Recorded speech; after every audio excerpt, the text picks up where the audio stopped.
Middle east में तनाव इस वक्त चरम पर है। अमेरिका द्वारा सीज़फायर के तमाम कोशिशों के बीच इजरायल कई मोर्चों पर जंग लड़ रहा है।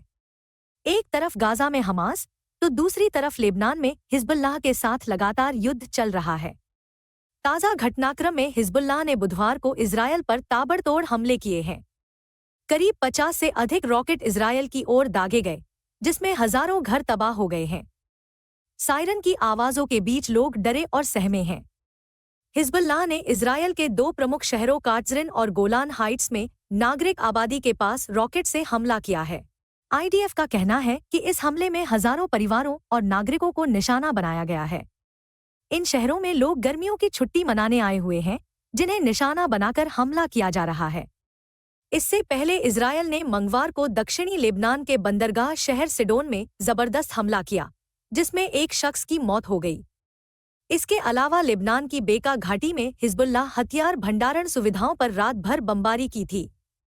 इजरायल ने नियमित रूप से दक्षिण लेबनान में हिजबुल्लाह लड़ाकों और रॉकेट प्रक्षेपण स्थलों पर बमबारी की है। पिछले अक्टूबर में संघर्ष शुरू होने के बाद से लेबनान में 600 से अधिक लोग मारे गए हैं, जिनमें 400 से अधिक हिजबुल्लाह लड़ाके और 132 नागरिक शामिल हैं। गाजा में हमास के खिलाफ जंग शुरू होने के बाद हिजबुल्लाह भी हमले कर रहा है। हमास का कहना है कि अमेरिका इजरायल के दबाव में काम कर रहा है। इजरायल ने प्रस्ताव में नई शर्तें जोड़ी हैं, जो हमें मंजूर नहीं है। दरअसल हमास मई में राष्ट्रपति बाइडेन के पेश किए गए प्रस्ताव पर बात करना चाहता है। हमास के एक अधिकारी ओसामा हमदान ने कहा, इसमें कोई संदेह नहीं है कि आशावाद का बीजारोपण करने का प्रयास किया जा रहा है, जैसा कि दोहा में बैठक के बाद दिखा, लेकिन मुझे नहीं लगता कि यह गंभीर है, बल्कि इसके ठीक विपरीत है। दूसरी तरफ गाजा में चल रहे युद्ध विराम को लेकर दोहा में बैठक बेनतीजा रहने के बाद एक बार फिर से कोशिशें तेज हो गई हैं। इसको लेकर अमेरिकी विदेश मंत्री एंटनी ब्लिकन ने हमास से प्रस्ताव को मानने का आग्रह किया है। पिछले हफ्ते कतर में हमास वार्ता में शामिल नहीं हुआ था, इसलिए बिना किसी नतीजे के वार्ता रुक गई थी। इस बार भी हमास पर असर नहीं है। हमास ने एक बार फिर से अमेरिकी प्रस्ताव को निंदा की है।